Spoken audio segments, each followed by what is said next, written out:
¿Queremos ser perfectos o reales? Sin complejos, un podcast que te ayudará a vivir al natural en rostro y alma. Te acompañará en este viaje con temas, contenidos y especialistas para liberarte y construir una vida así, sin complejos.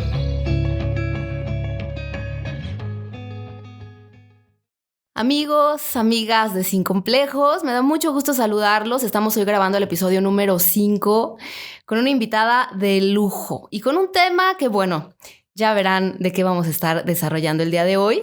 Y para dar un poco de contexto, la vida moderna se torna cada vez más competitiva y exigente y a veces pareciera más importante aparentar que ser. Y de esto ya hemos hablado en episodios anteriores. ¿Cuántas veces has ejercitado, utilizado, movilizado tu cuerpo sin ser consciente de que en él habitas? ¿Alguna vez has sentido algún dolor o alguna molestia en alguna parte de ese cuerpo de manera constante, que incluso la tratas con analgésicos o visitas al médico y no logras que se vaya? Hoy te invito a hacer una pausa y pensar en el aquí y en el ahora, para reflexionar sobre esas manifestaciones corporales que muchas veces pueden descifrar algo que desconocemos porque se encuentran en nuestro inconsciente.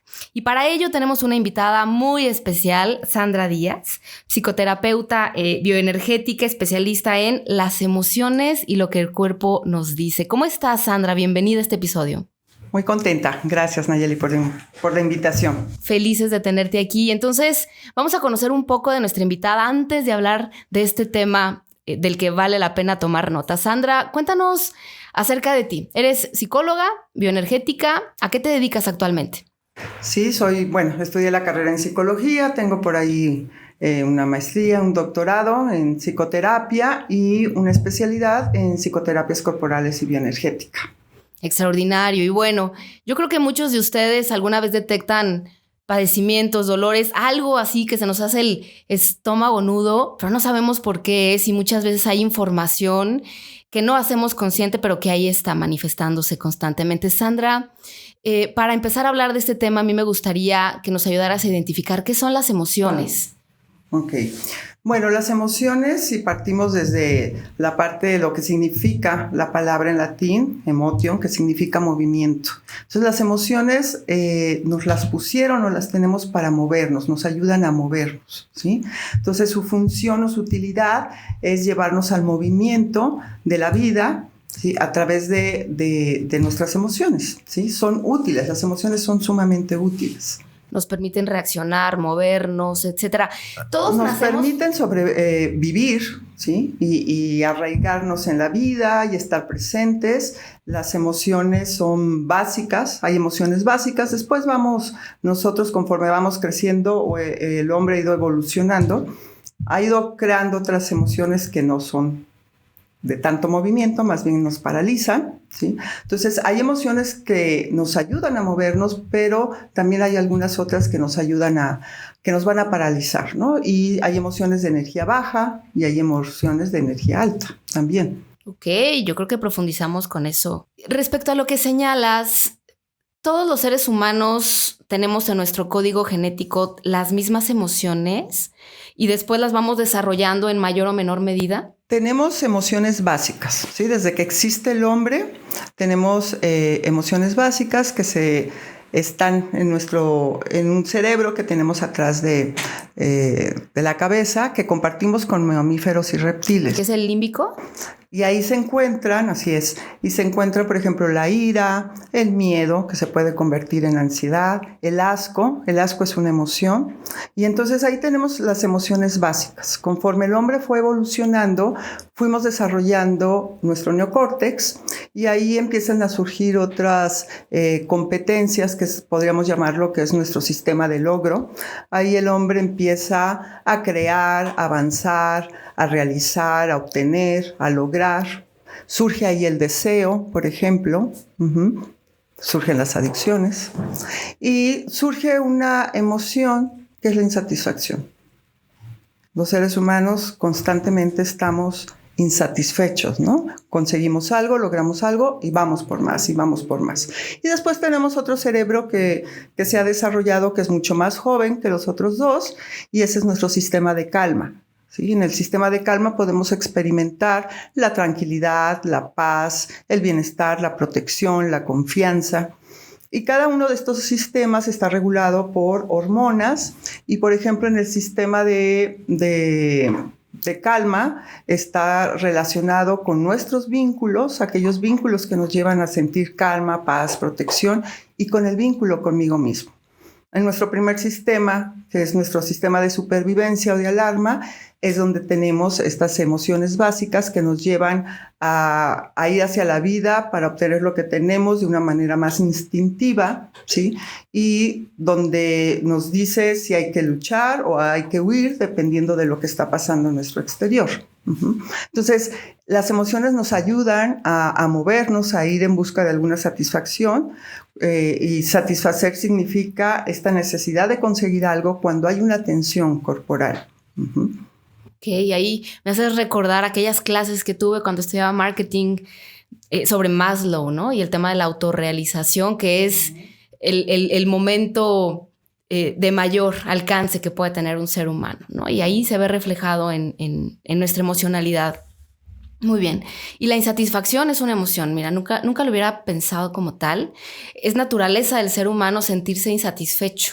Sí. Sin extremos. Sí, claro. La insatisfacción es lo que nos va... Y la insatisfacción si lo llamamos también como esta necesidad, este impulso, ¿no? Hay un impulso para ir a obtener algo, pero para ello se tiene que generar una tensión. Por eso se dice que hay el estrés a cierto nivel es importante, ¿sí? Porque si no hay tensión, no hay necesidad de ir a... ¿Okay? Entonces, este impulso me va a ayudar a ir a conseguir lo que yo necesito. Y eso solo se hace a través del movimiento. Excelente. Entonces, las emociones nos mueven. Ténganlo muy presente porque al final somos seres emocionales y hay que aprender a interpretar en qué queremos movernos para ir logrando esas pequeñas satisfacciones o esas metas que nos proponemos. Sí, es identificar, dependiendo de la emoción que estoy sintiendo, ¿sí? Si me estoy sintiendo triste, porque pasó algo externamente, porque estamos vinculados totalmente con el exterior, hay una pérdida, hay alguna pérdida en nuestra vida, lo natural es que me voy a sentir triste. Aunque la tristeza es una emoción de energía baja, ¿sí? Sentimos el cuerpo muy diferente a cuando estamos optimistas, por ejemplo, ¿no? Alegres. Entonces, hay una sensación de energía baja porque es una emoción donde lo que necesita ser movido, ¿sí? Esta emoción, cada emoción tiene una manera de expresarse. Entonces, la energía de la tristeza, ¿cómo crees que la expresamos? ¿O la movemos? ¿Llorando? Llorando. Es la única manera de moverlo, ¿no? Mucha gente piensa diciendo, no, es que me tengo que poner alegre. No, entonces no estás moviendo la energía de esa emoción. ¿Sí? La estás evadiendo, la estás conteniendo, y entonces como la tristeza me lleva a una emoción, a una sensación de energía baja, sin embargo, si yo me doy la oportunidad de mover esta energía a través del llanto, podemos sentir esa descarga. Es tan catártico como cuando gritamos, ¿sí? Entonces, cuando me doy esa oportunidad de llorar, puedo sentir claro, el dolor está ahí, pero la carga energética es muy diferente. Te liberas. Me libero. Qué importante hacerse consciente de las emociones y permitirse sentirlas. Bien, porque también creo que hay muchos entornos en donde te enseñan o aprendes a no permitirte sentir una emoción, ¿no? Y entonces, de alguna forma tiene que salir. El problema, me imagino, es que no es por la ruta correcta y entonces empezamos a movernos de forma equivocada. Así es. Social y culturalmente, bueno, sobre todo a los hombres, aunque ahora ya las cosas han cambiado, están cambiando las cosas, pero antes a los hombres no se les permitía expresar la tristeza, ¿no? Era un signo de debilidad. De debilidad, solo las mujeres pueden expresarlo. Eso es cuestión de mujeres, ¿sí? Los hombres tienen que ser fuertes y aguantarse, ¿no? Entonces, antes un niño lloraba y lo primero que le decían es, pareces vieja. Sí, terrible. ¿Sí? Entonces, ¿qué sucede ahí cuando esto se vuelve una tensión crónica? Porque el niño tiene que hacer cosas para no permitir el flujo de esta energía. Entonces empieza a formarse en nuestro cuerpo lo que llamamos nosotros las corazas energéticas. ¿Okay? Entonces, ese impulso que necesitaba salir no es satisfecho y la única manera de no satisfacerlo, porque entonces externamente voy a recibir no voy a ser aceptado principalmente, ¿sí? Esa tensión queda inconclusa en su expresión, entonces empiezo a hacer corazas energéticas hasta que se forma un carácter. Claro. Entonces vamos formando rasgos caracterológicos. Ahí es donde es muy duro de carácter, ¿no? Y a veces hasta en el rostro hay una expresión, me imagino, de esa coraza de la que estás hablando. Claro, y entonces eso también lo podemos percibir en el tono de voz, en cómo es esa voz, cómo es ese cuerpo, cómo se está expresando energéticamente ante la vida, ¿sí? Entonces, claro, si las emociones son básicas y no las movemos, pues bueno, vamos a ir o vamos a caer en emociones que nos van a paralizar. Entonces la tristeza es para moverla, vamos a movernos a través de la tristeza, y una emoción que me va a paralizar, por ejemplo, es la depresión.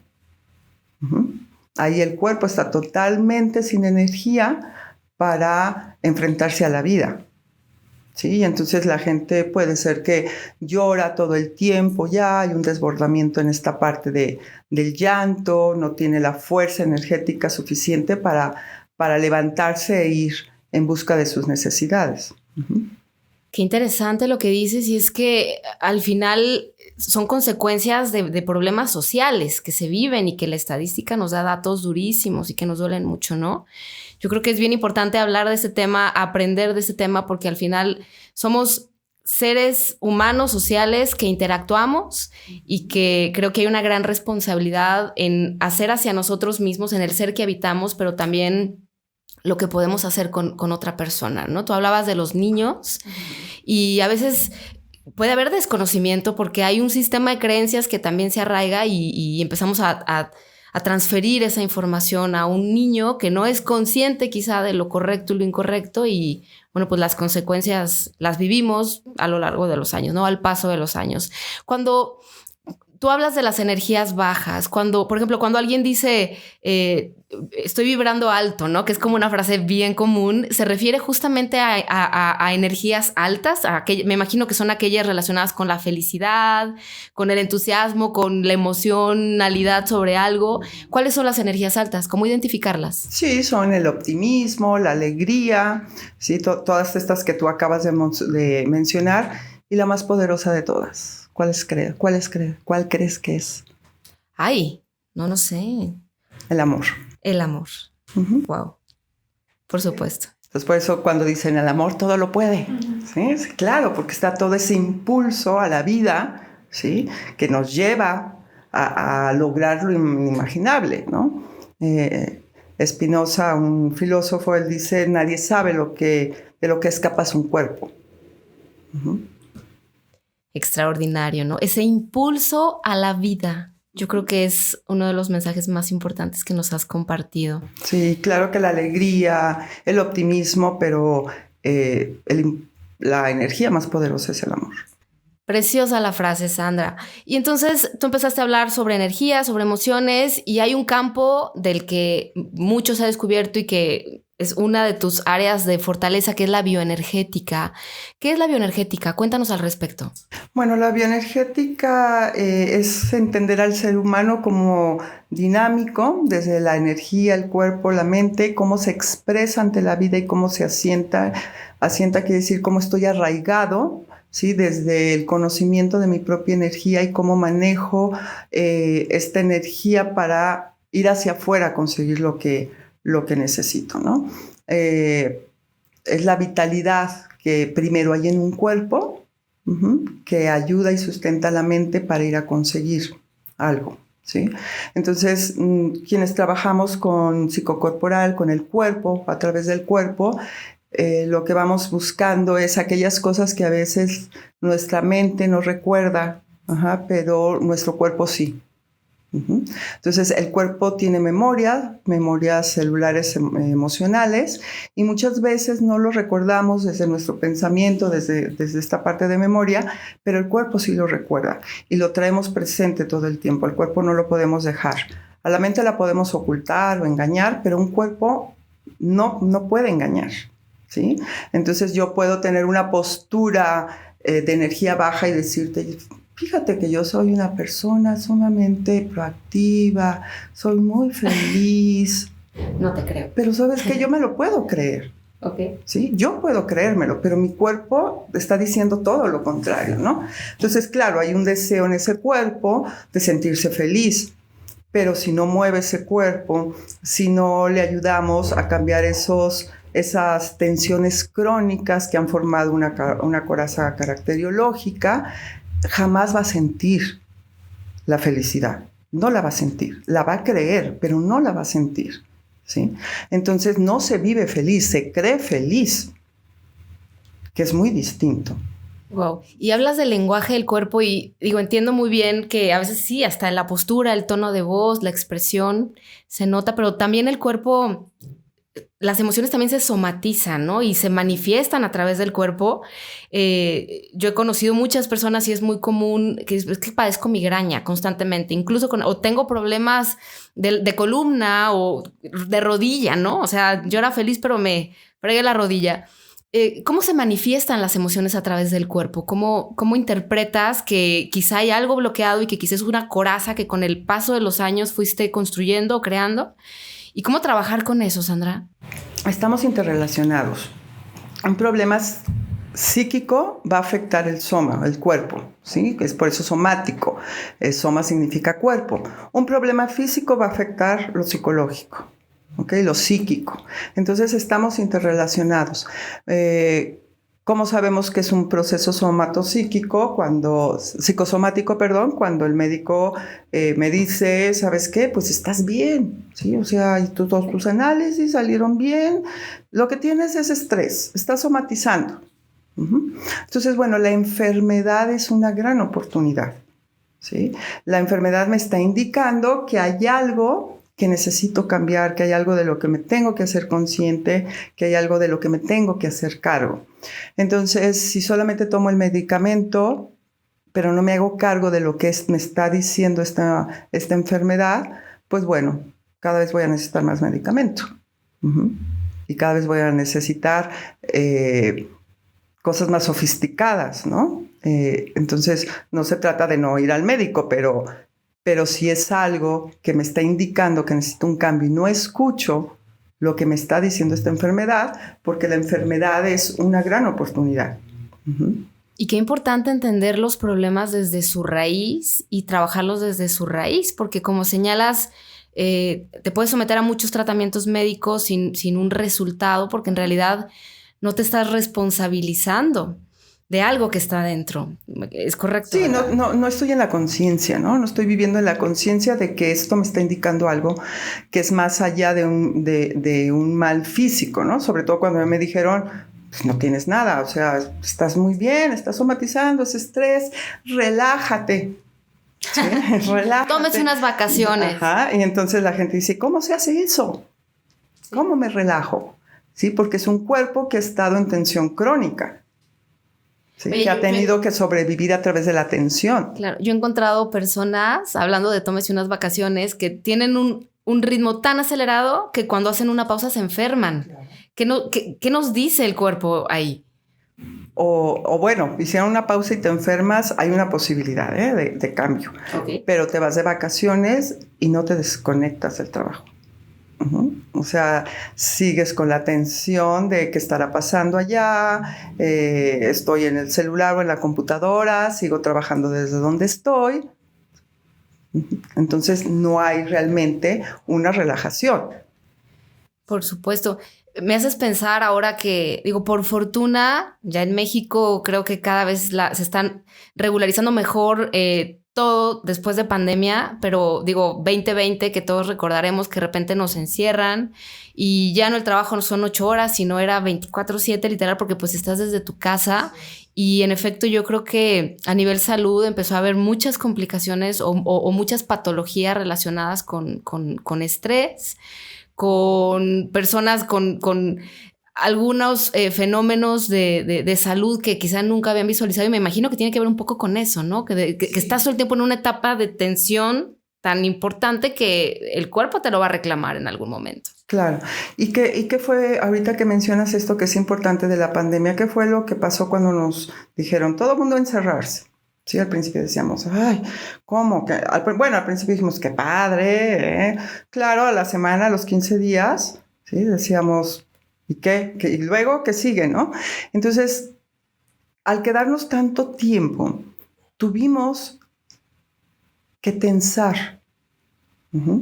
Y esa tensión se hizo crónica, al grado que mucha gente hoy no sale. Okay. Mucha gente no quiere regresar a sus centros de trabajo. Entonces... Pero ahí te hago ya no se trata de un estado de miedo como originalmente, sino se volvió una condición de vida. Sí, porque fue tanto tiempo que esta tensión no tuvo el flujo natural y se volvió una coraza. ¿Ok? Se volvió una coraza. Entonces, cuando la vida está en el afuera, está en el encuentro con el otro, está en nuestros vínculos. Hace ratito que platicábamos, te decía, ¿qué es lo primero que hacemos cuando nacemos? ¿Sí? Depender del exterior, del oxígeno, si no, no hay vida. Entonces, la vida está en el afuera, empezando por la respiración. ¿Sí? En el contacto con el otro, en la sensación a través de la piel, de tocar. Cuando alguien me toca, sé que existo. Cuando dice, abrázame, ¿sí? Es que quiero sentirme. ¿Sí? Más que sentirte, es sentirme a través de ti. Entonces, estamos vinculados con el afuera totalmente. Y quedarnos encerrados en casa, ¿sí? Estamos hablando de que hay una cronicidad en esta tensión, donde aprendí ya a quedarme aquí sin moverme. ¿Cuántas horas pasa la gente cuando trabaja en casa sin moverse? Horas y horas y horas, ¿no? Entonces, la energía, si no se usa, no es que desaparezca, se transforma en otra cosa, ¿no? Entonces, es sumamente importante el movimiento. Oye, Sandra, y si entre quienes nos escuchan hubiese alguna persona que normalizó vivir de forma quizá aislada o sin tanto movimiento, ¿qué tipo de cosas tú recomiendas hacer para volver a movilizarse? Entiendo que la respuesta más lógica es salir, reconéctate, pero hay un estado mental que de alguna forma lo ha impedido este tiempo. ¿Qué podría hacer una persona en este momento si está pasando por un proceso como el que señalas? Bueno, darnos cuenta, y esto es lo que es la conciencia, ¿no? Darnos cuenta que si bien es cómodo o si ya se convirtió en una comodidad para mí, no estoy favoreciendo a la vida. Cuando estamos en un estado cómodo, en el decir, entre menos me mueva, ¿está mejor para mí? Es que estoy viviendo menos. ¿Ok? Me estoy perdiendo de la vida. Entonces, si a ti, quien nos escucha o nos está viendo, te gusta o prefieres ya pasar mucho tiempo tras una computadora sentado, yo trabajo mejor solo, me he dado cuenta que yo llevo mi propio ritmo, no tengo la intervención de los demás que me quitan el tiempo, porque esas son las justificaciones que yo he escuchado. Que son justificaciones.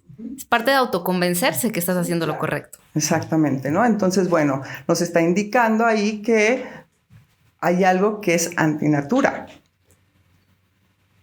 No es natural, no es lo que nos hace vivir. Entonces, pues bueno, si te está pasando algo así, quiere decir que claro, estás muy cómodo, pero no significa que estés viviendo de una manera energética y pulsante, ¿no? Te estás perdiendo la oportunidad de vivir y de vivir en libertad, que creo que es uno de los regalos más bonitos que nos da la vida, ¿no? La libertad de elegir, de moverse, de querer, de hacer y de ser conscientes que habitamos un cuerpo y que también somos responsables de cuidar de él. No podemos ser sí, cómo lo habitamos, ¿no? Y cómo lo habitamos. Ahora, cuando lo de la pandemia, que pues no podíamos tener este encuentro con el otro, de alguna manera, y mucha gente lo tradujo, el otro es peligroso. El otro me puede matar. Y no era el otro, era un virus. O es un virus, no es el otro, ¿no? Entonces, vimos historias en la televisión, en las redes. A algunas personas les pasó donde el otro era mi enemigo. Uh-huh. Entonces, ¿cuántos vimos agresiones a médicos, a enfermeras, a gente que tenía COVID, como si el otro fuera mi enemigo? Y el otro no era mi enemigo, era el virus, ¿no? Entonces, hubo ahí también un cambio en este sentido de cómo estábamos percibiendo al otro, ¿no? Como una amenaza. Sí, completamente. Nos volvimos reptilianos. Muy primitivos en el comportamiento, quizás. Sí, se activó nuestro sistema de alarma, sí, de supervivencia, pero en realidad el otro no era quien era mi enemigo, ¿no? O quien me iba a matar, no era el otro, ¿no? Sí, no era un virus, y entonces no hacíamos esa diferencia y nos deshumanizamos en ese sentido. Alguien necesitaba ayuda y mucha gente no acudía por miedo a perder la vida. Había poca información también. Afortunadamente ahora ya tenemos más información al respecto y vamos aprendiendo a vivir con esto, que tal vez se quede con nosotros para siempre, ¿sí? Pero vamos aprendiendo, ¿no? A vivir y entender que el otro no es mi enemigo, hablando específicamente de la pandemia, ¿no? Que claro que hay una responsabilidad de cuidarme y de cuidar a los demás, pero no es que el otro sea mi enemigo. Completamente. Y yo creo que además de pandemia vivimos un grave problema de infodemia y al final influye la información sobre nosotros, ¿no? Y bueno, pues reaccionamos, pero yo creo que es después de lo que nos señalas, es un momento importante para que salgas y abraces la vida. Y lo hagas con amor, que es el estado energético más alto. Claro. Y bueno, volviendo nada más, que creo que es importante señalar que a veces cuando no se puede salir o cuando estábamos en la pandemia, algo que era muy recomendable es, ok, no te puedes vincular en este momento con el otro, pero vincúlate de otra manera, ¿no? Entonces, vincúlate con la naturaleza. Uh-huh. Si teníamos la oportunidad a lo mejor de salir y de irnos a un campo, cuando dicen, y esa ridiculez de abrazar un árbol, bueno, no es solamente un árbol, ¿no? Es la naturaleza que es parte de nosotros y es la reconexión con algo. Si no puedo abrazar a un ser humano ahorita, pues bueno, voy a ir a abrazar a la naturaleza, voy a observar las flores, voy a respirar. Sí, respira, porque dependemos de la afuera, queramos o no, dependemos de la afuera. Completamente. Bien interesante. Yo creo que hay muchas reflexiones que se pueden hacer sobre en dónde estuvimos, pero yo creo que lo más importante es hacia dónde vamos, ¿no? Y la elección se toma todos los días. Y ser consciente de esta información que nos estás compartiendo creo que es de mucho, mucho valor para todas las personas que nos escuchan. Oye, Sandra, y hablando de temas relacionados con energía, ¿funciona de forma distinta la energía femenina y masculina? ¿Hay algún comportamiento que diferencie o somos igualitos? No somos igualitos. No somos igualitos. Claro que hay una gran diferencia desde el nivel neurológico. Tenemos diferencias, ¿no? Entonces, sí es diferente la energía. La energía masculina es una y la energía femenina es otra. Y son complementarias y necesarias ambas, ¿no? Son sumamente necesarias. Entonces, las mujeres tenemos una energía más sutil, ¿sí? Más sutil. Entonces, movemos de diferente manera las cosas de la afuera y en esta forma sutil a veces que pareciera que no existe, tiene una gran potencia. Uh-huh. Entonces, la energía es potencia también, no es poder.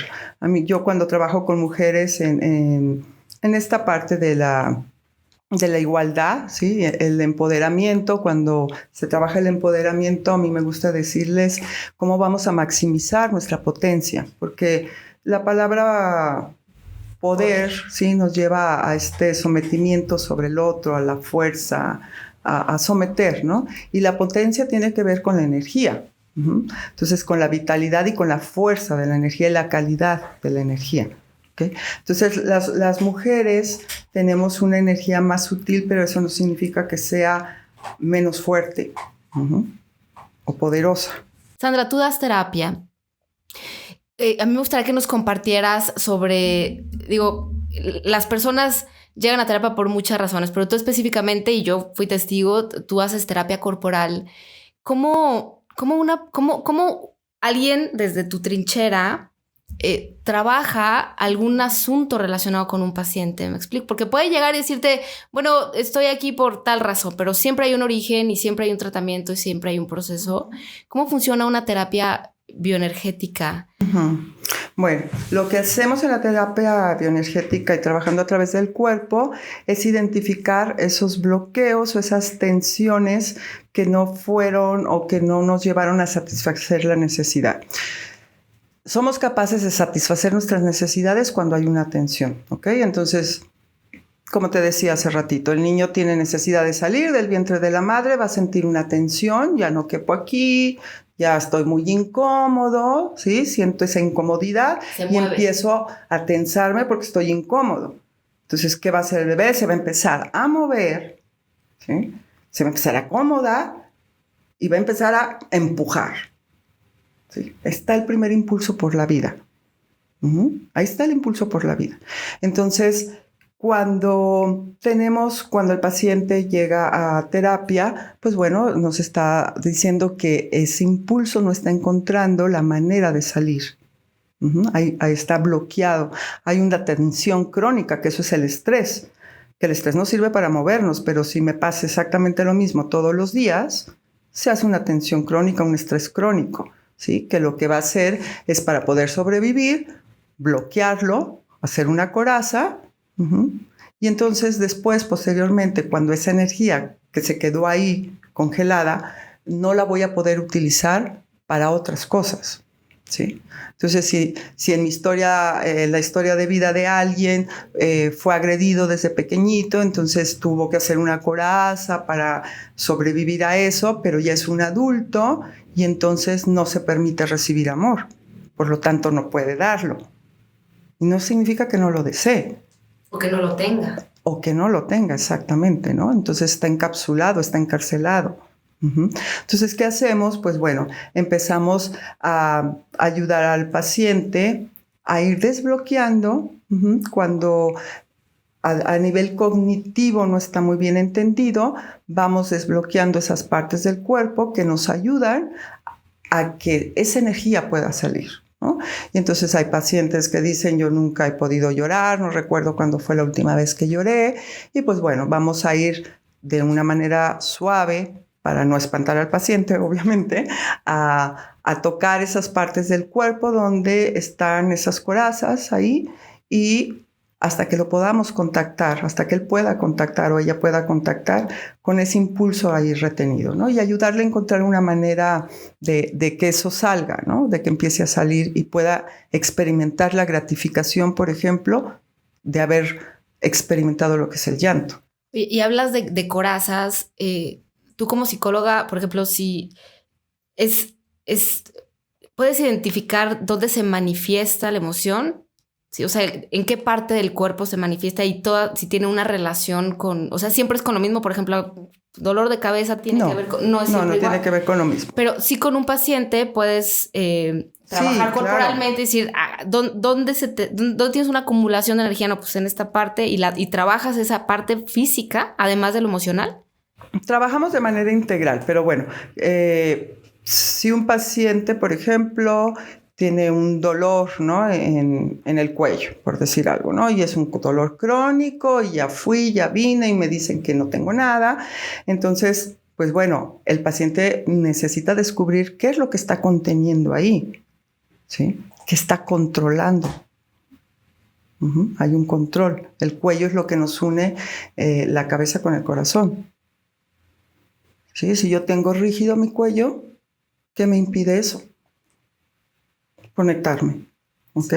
Entonces, bueno, vamos trabajando esa parte, perdón, para desbloquear lo que hay ahí, ¿sí? Y generalmente bloqueamos cuando hay un temor inconsciente a la expresión, ¿sí? Entonces, vamos ayudando al paciente a descubrir qué es lo que está conteniendo ahí. Y después lo ayudamos cognitivamente a elaborar y resignificar ese temor que tiene, porque nuestros temores son muy infantiles, pero ya no aplican en la adultez, ¿sí? O sea, ya, de niño tuvimos que hacer tales cosas para poder sobrevivir, pero hoy ya no soy un niño, yo ya no soy una niña, ya tengo otras herramientas, ya soy una adulta y puedo hacerme cargo de mí mismo, ya no dependo de mamá o de papá, ¿no? Entonces, hay que ayudarlo también a resignificar desde la parte mental este evento, para que vaya tomando esa seguridad en sí mismo y entonces pierda este miedo o transforme más bien este miedo para poder expresar. Porque lo contrario al miedo, ¿sí? Lo que hay en el otro polo es el amor. Entonces, cuando nos conducimos a través, es que tengo miedo, es que tengo miedo, es que tengo miedo, ¿sí? Pues en realidad me estoy teniendo una incapacidad o de amarme o de amar a los demás. El miedo es lo contrario al amor. Qué interesante, ¿no? Y digo, hablas de que la mayoría de nuestros miedos son muy infantiles. Yo creo que bien importante cuando... Hablando del trauma, ¿eh? Hablando del trauma, sí, pero cuando somos mamá, papá, también dotarnos de herramientas para no propiciar eso en un infante, ¿no? Porque al final quizá ese pequeñín no encuentra cómo descargar y crece y se queda arraigado y tienes un montón de pacientes. Sí, claro. Entonces, bueno, como padres es un poquito complicado. Me decías hace ratito que a lo mejor si ponía un ejemplo, ¿no? Voy a tratar de ser lo más concreta posible, pero es muy dado. Ahorita voy a recordar un caso donde llega una mamá a decirme es que mi hija va a cumplir 50 años y aún no es autosuficiente y me sigo haciendo cargo de ella y no se mueve y ya tiene hijos y me tengo también que hacer cargo de los hijos y la mamá está enojadísima y bla, bla, bla, ¿no? Y quiero que venga a terapia para que ya sea diferente, ¿ok? Su hija, ¿no? Su hija, sí, claro. Entonces, cuando yo pregunto, ¿y tu hija quiere ayuda? Sí, ya la convencí de que necesita ayuda, ¿no?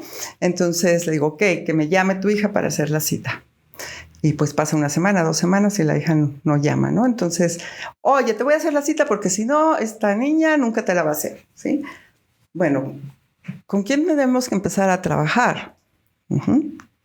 Entonces, cuando trabajamos desde este punto bioenergético, desde el punto de vista bioenergético y psicocorporal, pues bueno, ahí sí nos podemos dar una idea de que fue una mamá o en su historia de vida, una niña que debió haber crecido muy rápido, ¿sí? Que se tuvo que hacer cargo de muchas cosas y olvidarse de sí misma para poder sobrevivir, ¿no? Entonces, cuando hay una mamá que no se puede hacer cargo emocionalmente de los hijos porque está deprimida, porque trae una historia ahí también, generalmente siempre va a haber un hijo o una hija que va a tomar su lugar. Sí, porque dice, nos vamos a morir, alguien tiene que actuar, ¿no? Y entonces empieza a actuar y se convierte en la mamá. Y entonces tiene que estar viendo cómo va a satisfacer las necesidades de los demás. Entonces son estas personas que pasan toda la vida resolviéndole la vida a los demás. Pero también hay una gran exigencia a los demás. ¿Sí? Entonces, cuando les toca ser mamás, hay una sobreprotección en el sentido de que si no hace las cosas como yo espero que las haga, yo empiezo a hacerlas, ¿no? Pero con este reclamo de no hacer las cosas. Entonces vamos formando o se van formando niños con un carácter débil, con un carácter inseguro, ¿sí? Y cada vez que vemos que mamá ve eso, pues más se enoja porque ella siendo tan activa y resolviendo. Entonces, ¿qué pasó ahí? Ambas, ¿sí? Tienen limitada su potencial energético, ¿sí? Porque esta mamá ante un evento de su vida, o muchos eventos, o su historia de vida, tuvo que contener o bloquear sus propias necesidades, tuvo que ejercer una tensión crónica en su cuerpo para no mirar hacia sí misma y tener que salvar a los demás.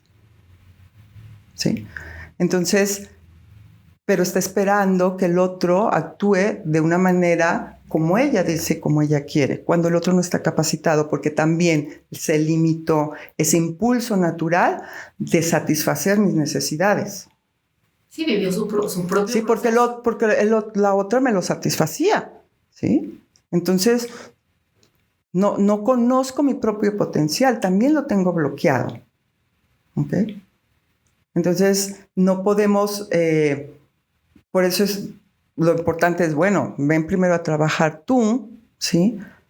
Para que tu hija puedas ayudar desde otra perspectiva a tu hija a tocar con esa, cuando decimos, es que no tiene necesidad, ¿sí? No, porque no siente el impulso. ¿Por qué? Porque está bien bloqueado. Uh-huh.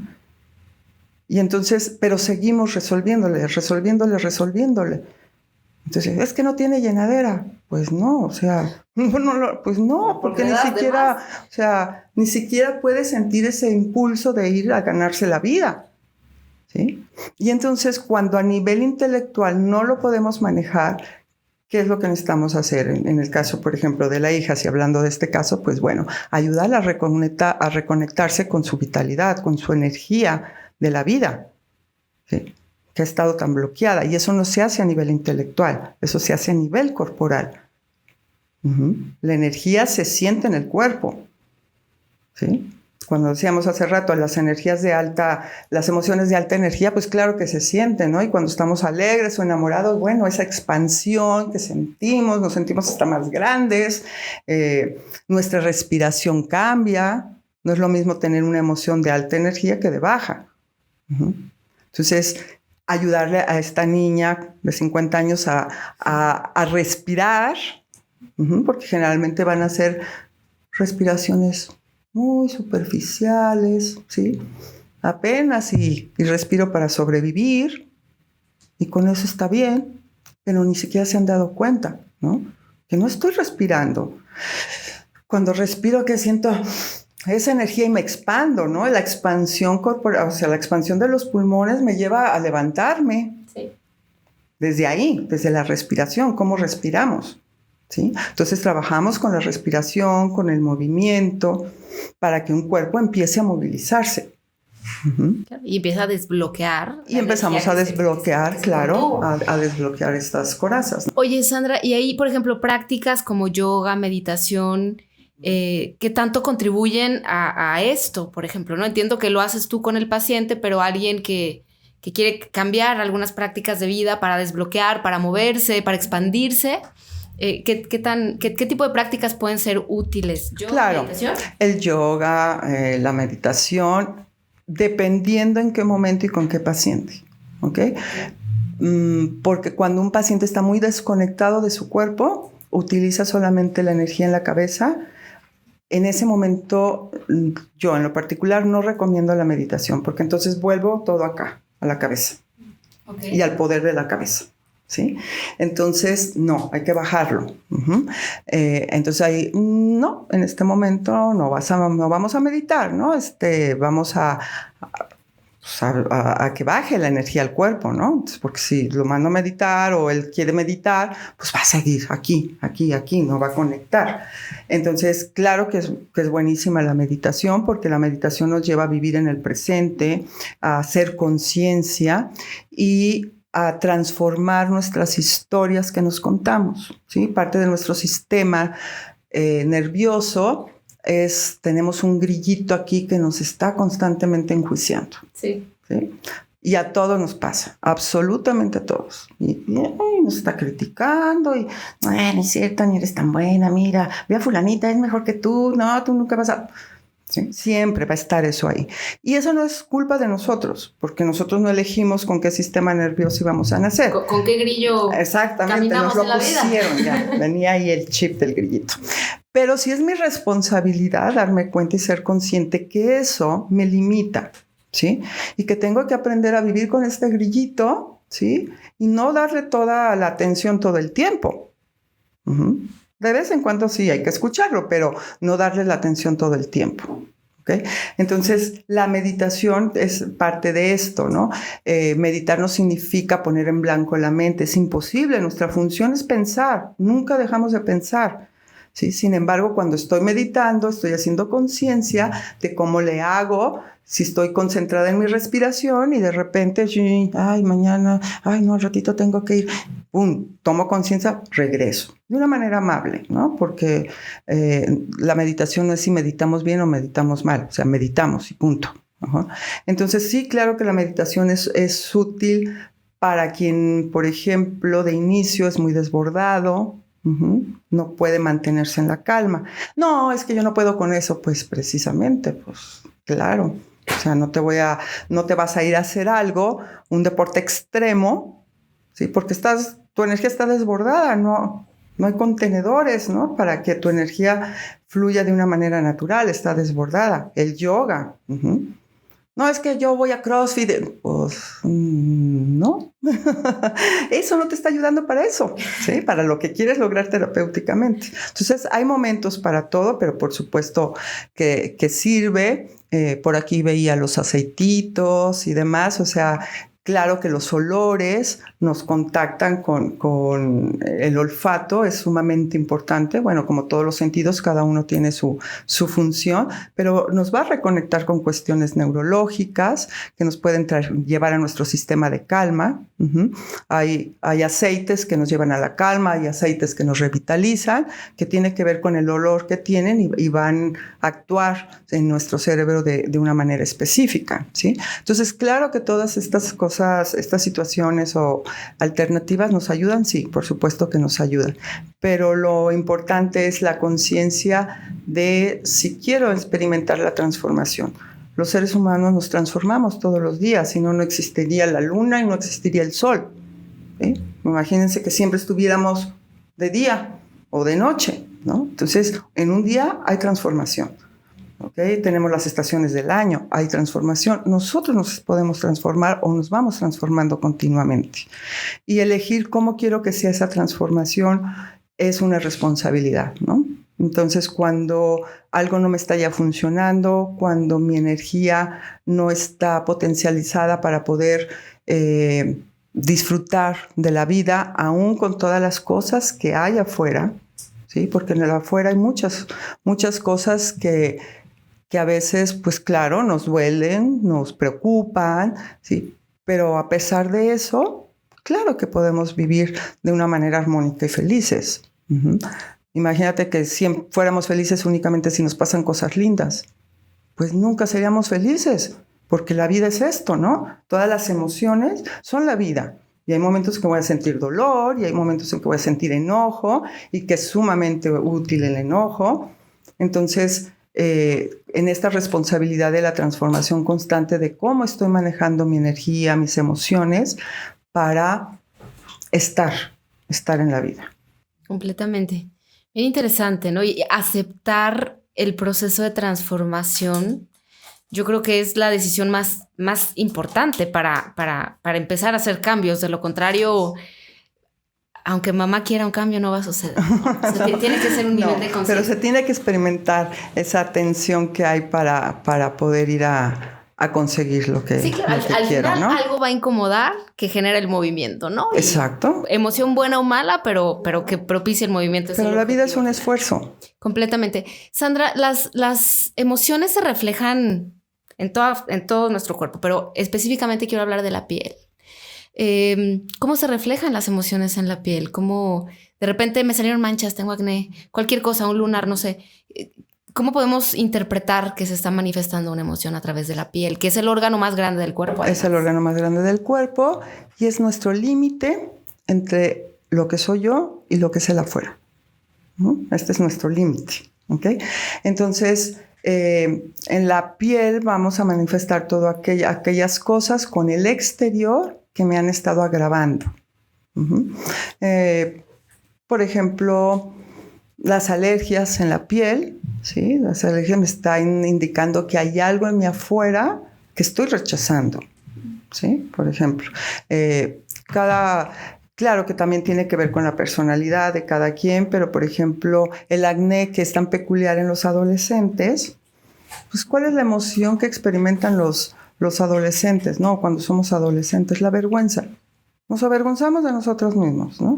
Y entonces me veo en el espejo y digo, ay, o empezamos a crecer y de verdad, o sea, a veces en la adolescencia nos vemos medio deformes, ¿Sí? Sí, es una etapa horrible. Entonces, ajá. Yo por eso no tengo fotos en ninguna red social de adolescentes. Claro, es una etapa muy difícil en ese sentido porque estamos en una transformación hormonal, corporal, intelectual, ¿sí? Y entonces, claro que cuando somos adolescentes, pues no nos gustamos nadita. O la mayoría, ¿no? Por ahí se salvarán algunos, pero la mayoría. Y la vergüenza es algo, ¿sí? Desde la sexualidad, empezar a sentir o experimentar la sexualidad causa también vergüenza, ¿no? Entonces, pues claro, empieza a brotar el acné. Empieza a brotar el acné. ¿Por qué? Porque nuestro rostro es lo que nos identifica el mundo. Yo sé quién eres porque te veo el rostro. Si yo por ahí me encuentro una manita nada más, pues no voy a saber qué es la manita de Nayeli, pero si veo tu rostro, sí. Entonces, el rostro es nuestra representación social, así nos presentamos. Entonces, bueno, cuando hay acné por ahí, pues tiene que ver con esta emocionalidad de la vergüenza, de la inconformidad conmigo mismo, todo el cambio hormonal, por supuesto, también, que puede favorecer al acné. Entonces, pues tiene relación, ¿no? En este sentido, por ejemplo, con el acné, la piel. Bien importante, ¿no? Y digo, si bien hay muchos productos que ayudan Así es. a temas relacionados con acné y con piel grasa y todo esto, pues viene hay que hacer un proceso de interiorización, quizá para que no solo sean estímulos externos los que se adhieren a la piel, sino también... Para que nos funcionen de mejor manera. Para que nos funcionen. Para que nos funcionen de mejor manera o nos funcionen, ¿sí? Entonces, por ejemplo, adolescentes que tengo en terapia y que tienen... he visto en los últimos años mucho problema en la piel en los jóvenes, en los adolescentes, manifestaciones pues del estrés y de la ansiedad, que ahora es muy peculiar en la adolescencia o desde la niñez. Y entonces pasa un tiempo y, no, ya no me han salido las ronchas, y de repente un día llega todo enronchado, ¿no? Entonces, bueno, ¿qué pasó? Y bueno, vemos que claro que tiene una relación con una emocionalidad mal manejada, porque finalmente ese es el estrés, ¿sí? No sé cómo manejar mis emociones, ¿sí? Porque si no todos nos enfermaríamos de lo mismo. No a todos nos estresa lo mismo. Alguien dice, ¡ay, odio la lluvia! Y a mí me encanta la lluvia, ¿sí? Claro. Entonces no nos estresa lo mismo. Eso que indica que hay una interpretación de los sucesos externos, ¿sí? Que yo interpreto de cierta manera y me ponen en un sistema de alarma. Que se manifiesta. Y ¿no? que entonces todo lo psíquico va a tener una repercusión en lo somático. En el cuerpo, perdón, ¿sí? Igual, ¿no? Si tengo una enfermedad, si tuve un accidente, y entonces no me puedo mover, ¿sí? Que tengo pacientes, por ejemplo, que perdieron alguna capacidad, pues claro que va a afectar psíquicamente, ¿no? Por supuesto. Entonces vamos interrelacionados. Se interrelacionan. Claro. Y Sandra, por ejemplo, hablabas de adolescentes, específicamente con el tema de piel. Tú como psicóloga, ¿qué recomiendas a un joven que esté pasando por ese proceso, ¿no? Digo, entiendo que el primer nivel es ser consciente, pero ¿cómo trabajar una persona esa sensación de vergüenza o de no reconocerse o de confusión por un proceso natural de crecimiento? ¿Tú qué le recomiendas a un joven? La conciencia en un joven o en un adolescente es difícil de conseguir. ¿Por qué? Porque el neocórtex no ha acabado de desarrollarse. ¿Okay? Se desarrolla como hasta los 25 años. Algunos como a los 40. No es cierto. No sé. Bueno, lo que se espera. Lo que se espera es que a los 25 años ya haya un desarrollo del neocórtex y es entonces donde podemos pensar, ¿sí? Que es lo que nos sucede en la adolescencia, ¿no? El impulso y la hormona está todo lo que da. Entonces, cuando papás llegan y me dicen, es que es muy inteligente, pero no piensa en esto, bla, bla, bla, bla, bla, ¿no? Y entonces yo siempre les digo, ¿conoces algún adolescente que haga lo que te gustaría que tu hijo hiciera? Pues si hay uno, ese es el que necesita ir a terapia. ¿Sí? Ese es el que necesita ir a terapia, ¿no? No, bueno. O sea, esta es la etapa en que tu hijo va a pasar por todo esto, ¿sí? No toma buenas decisiones. Pues no, claro que no. Claro. Digo, es muy difícil que un adolescente tome buenas decisiones, ¿no? Y si las tomas, pues porque fue un adolescente que tuvo que crecer muy rápido, ¿sí? Y se hacía cargo de alguien más y dependía de él, ¿sí? Pero pues, se brincó una etapa sumamente importante de su vida. Entonces, el adolescente es muy difícil que tome conciencia. Nos metemos y sobre todo se meten en este drama de la vida, ¿no? O sea, ¿por qué? Porque es natural, es normal, ¿no? Y entonces que los adultos decimos, ay, una cosita así la hace así de grande, ¿sí? Pues sí, como adultos ya podemos ver que es muy grande a lo mejor, ¿sí? Pero ese chico o esa chica, pues bueno, desde la capacidad que tiene en ese momento lo vive como algo horrible, espantoso, ¿sí? A veces los chicos lo único que necesitan es ser escuchados. Y no decirles, estás mal, no es cierto, mira qué bonita estás. Ay, no, bueno, tienes ahí tus manchitas, pero mira tus ojos, qué lindos. Más coraje les da. Sí, claro. Sí, entonces es que mis papás no me entienden, ¿sí? No me entienden. Claro, pues me dicen que soy bonita porque soy su hija o su hijo. Uh-huh. Entonces, en terapia los chicos lo que más necesitan o lo primero que necesitan es ser escuchados, ¿no? Escuchados y entender desde esta parte, entenderlos, lo que están sintiendo y lo que están pasando y ayudarles a buscar maneras de sufrir menos. Uh-huh. O sea, hacerles, guiarlos y llevarlos a entender que es parte de su proceso, pero que ellos pueden hacer algo para sufrir menos. Uh-huh. Entonces van encontrando ellos estos mecanismos, obviamente, a través de la terapia, ¿sí? Pero por supuesto que es una edad totalmente donde... Es parte del proceso. Y hay que vivirlo, ¿no? Yo hablabas del córtex. Bueno, cuando estás inmaduro, sí, biológicamente, sí, estoy pasando por un proceso todavía de madurez. Bien interesante. ¿Y la alimentación, Sandra, qué tanto influye en el tema energético, incluso en el tema de cómo manifestamos algunas emociones en la piel o en el cuerpo? Sí, claro. Bueno, todo lo que entra en nuestro cuerpo obviamente va a afectar o beneficiar nuestro cuerpo, ¿sí? Entonces la alimentación, por supuesto que es sumamente importante.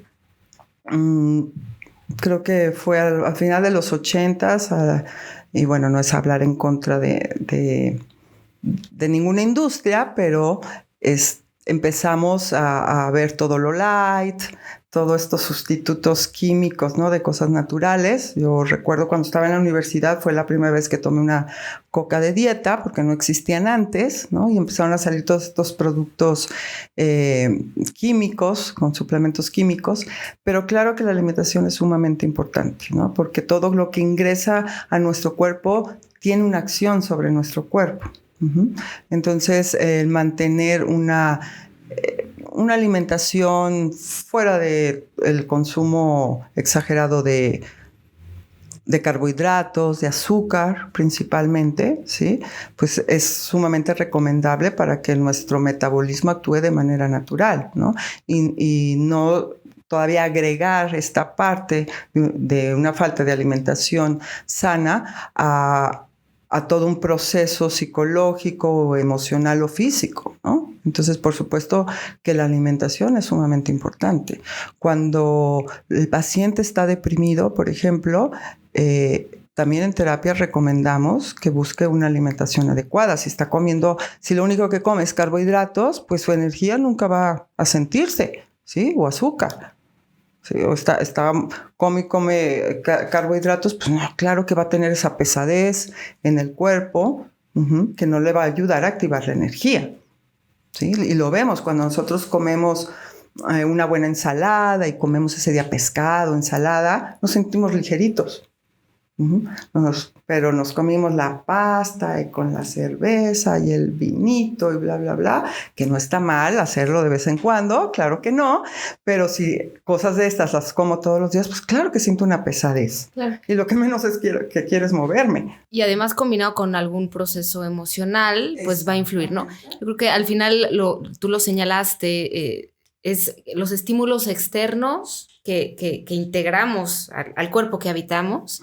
Entonces, tanto la parte emocional, pero con qué alimentamos nuestro cuerpo, nuestra alma, nuestro espíritu, nuestras emociones y todo aquello que pueda influir para ser un ser integral debe ser una decisión de todos los días, ¿no? Y hacernos responsables de eso, yo creo que es nuestra tarea. Es nuestra tarea. De todos los días, de verdad, yo creo que salir y abrazar el mundo es una decisión de todos los días, desde que te levantas hasta que te acuestas satisfecho porque algo mágico sucedió. Estás tomando decisiones y estás moviéndote, ¿sí? Las emociones son movimiento. Ya lo aprendí. Sandra, este podcast se llama Sin Complejos por una razón, y es que queremos un mundo sin complejos. Queremos quizá ser seres más integrales, más libres, más queridos por nosotros mismos, para que también eso se transmita. ¿Cómo vivir una vida sin complejos? Desde la psicología, desde el cuerpo, desde las emociones. Desde la aceptación. Y se oye fácil, pero no es tan fácil, ¿no? Es todo un proceso, es la aceptación. Generalmente los seres humanos, ¿qué hacemos? Nos paramos, vamos al baño, nos vemos en el espejo y bueno, digo, oh, ya me salió esta arruga. Ah, ya es... Sí, pues sí, claro, los años van pasando, ¿sí? Y entonces traigo el rum todos los días que ya me veo vieja, es que ya... Sí, en lugar de pararme y decir... Todavía puedo andar, tengo mis brazos, puedo hablar, puedo ver, aunque ya usé lentecitos, ¿verdad? Pero qué bueno que existen los lentes. Sí, y entonces tendemos a irnos a lo que nos falta, no a lo que tenemos. Entonces, la aceptación del proceso de cambio continuo, que decíamos la transformación, pues claro, nos vamos transformando. No me puedo quedar como niña toda la vida, ni como adolescente, ni como mujer adulta, ¿sí? Voy a la vejez, ¿sí? Y eso es algo totalmente natural y que va a suceder tarde que temprano. Eso no quiere decir que pueda ayudarme, ¿sí? Para, pues, verme a la mejor, ¿no? Pero la aceptación de lo que nos está pasando en esta transformación, ¿sí? Que tenemos todos los días, eso es lo que nos ayuda a vivir sin complejo. Y creo que esto se va adquiriendo también con la madurez, ¿no? Y con nuestra experiencia de vida y lo que hemos vivido, ¿sí? Entonces, cuando entendemos y somos conscientes que la vida es mucho más allá que la forma que tenemos o lo que vemos, ¿no? Entonces, claro que un adolescente pues no lo ve así, porque apenas está experimentando. Está lleno de complejos. Exactamente. Y sería lindo que como adultos, pues vayamos soltando esos complejos, ¿no? Porque a veces nos volvemos también muy adolescentes en querer que no pase el tiempo, en querer que no se me note esto, que no se me note aquello, basados en constructos, volvemos sociales. Donde los medios de comunicación, las redes sociales son la principal causa de la depresión, ¿sí? En este mundo de fantasía que vivimos, ¿sí? Porque el gran porcentaje de lo que vemos ahí es fantasía, ¿no? Entonces, en esta comparación continua de ¿y por qué esta persona se ve así? O pues es el Photoshop, ¿no? Hay muchas maneras. Es lo que te quiere mostrar, ¿no? Exactamente. Pero la realidad de esa persona puede ser radicalmente distinta. Sí. Entonces, vivir sin complejos o estar sin complejos, bueno, es primero trabajar con esta parte de la aceptación de la realidad, ¿sí? Porque cuando evadimos la realidad es cuando nos acomplejamos. Es que yo debería estar así y asado, ¿sí? ¿Y eso es real? No me veo así. Ahí está el primer conflicto. No acepto la realidad. Claro. Y me puedo hacer muchas cirugías, si quieres, pero tampoco voy a ser real. Tampoco voy a ser real. Y luego vas a la reunión de reencuentro de la secundaria y maldita. O sea, puede pasar cualquier cosa. Sí, entonces, bueno, vivir sin complejos sería aceptar nuestra realidad, nuestra transformación, que el tiempo va pasando y que mira, cuando trabajo con mujeres y entonces les digo, mira, en esta lonja, ¿cuánta historia de vida hay? O sea, ¿cuánta historia de vida hay? Entonces, en esta arruga, ¿cuántas experiencias hay, no? Entonces, es retomar esa parte pues de la experiencia de la vida, ¿no? Lo que hemos vivido, de todas las cosas que hemos salido, de todas las cosas que hemos brincado. La vida no es perfecta desde la fantasía que como debería de ser, ¿sí? Entonces, recuerdo una persona que me dijo, es que yo no me quiero divorciar. Y le digo, bueno, tú decides si quieres atravesar el pantano sola o con alguien que ya lo atravesó y ya está del otro lado. Entonces, porque bueno, estamos llenos de juicios y de estas situaciones, ¿no? Entonces, pues es aceptar la realidad, ¿no? Pues aceptamos la realidad, aceptamos lo que hay atrás de cada una de las imperfecciones que creemos que tenemos, porque una arruga es una arruga perfecta, porque por algo está ahí, algo pasó en esta persona para que haya esto, ¿no? Entonces, pues es eso, la aceptación de la realidad y de mi transformación constante. Siéntete orgulloso de la persona que eres, claro, y en la que te vas a convertir. Sí, de lo que has sentido, de cómo has brincado estas cosas y cómo las hemos vivido, ¿no? Entonces, bueno, a veces también nuestro cuerpo o nuestro rostro nos puede reflejar algo que es importante atender, ¿sí? Y tiene que ver también con la emocionalidad, por supuesto, ¿sí? Entonces, no significa que no le ponga atención a lo que me está diciendo el cuerpo. Hay que ponerle atención, por supuesto, pero no atacar al cuerpo, ¿sí? No atacarlo. Sí, yo creo que ahí el aprendizaje, y lo decías hace ratito, mañana cuando te levantes y te veas al espejo, no busques una arruga, sino si encuentras algo que no estaba un día anterior, trata de interpretar qué estás tratando de decirme, ¿no? Y atenderlo de manera inmediata. Sandra, de verdad, qué delicia tenerte acá. Podríamos continuar porque siempre hay mucho que profundizar y siempre hay muchas dudas. Y bueno, ¿dónde podemos encontrarte? En mi celular, en la página de Facebook, se llama Profesionales en Crecimiento Humano, porque también trabajamos con empresas, Profesionales en Crecimiento Humano, SC, ahí encuentran en Facebook. En Instagram, con mi nombre, Sandra Díaz, o en mi número telefónico, mensajito por WhatsApp, 449-890-5031.